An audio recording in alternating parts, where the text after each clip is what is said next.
দক্ষিণদ্বারে youth fest 25তম বর্ষে পদার্পণ। দুর্গা যদি লক্ষ্মী সরস্বতী প্রসন্ন, অশিক্ষিত সমাজেও মুখরোচক অপবাদ। শারদা উৎসবের আয়োজনকে কেন্দ্র করে দক্ষিণদ্বারে ইউথ ফেস্টে এবছর পা দিল রূপলী জয়ন্তীতে। সমাজে নারী নির্যাতন, অ্যাসিড আক্রমণ, কন্যা শিশু হত্যা কিংবা ধর্ষণের মতো জ্বলন্ত বাস্তবতাকে সামনে রেখে এবারের থিম নারীর নিরাপত্তা ও সম্মান। একদিকে মণ্ডপে দেবী দুর্গার আরাধনা, অন্যদিকে সমাজে নারীর অস্তিত্বের জনসংগ্রাম। এই দ্বৈত চিত্রকেই তুলে ধরতে চলেছে প্রতিমা, আলোকসজ্জা আর শিল্পকলা।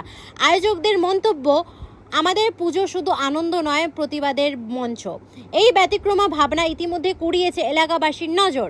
শারদা উৎসব সামাজিক বার্তার এই অনন্য উপস্থাপনায় নিঃসন্দেহে দর্শনার্থীদের মনে দাগ কাটবে বলে জানা যাচ্ছে।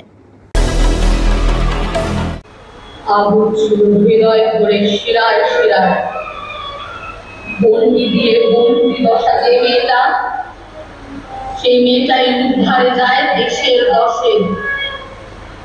যে মেয়েটা না বলেছে মুখের ওপর, যে মেয়েটা মানতে নারাজ অবলাসে, যে মেয়েটা শপথ নিয়ে নিজের জীবন তুলছে করে, তাকিয়ে দেখো আমি তো সে, সর্বস্বরূপে সর্বেশে সর্বশক্তি সমন্বিতে।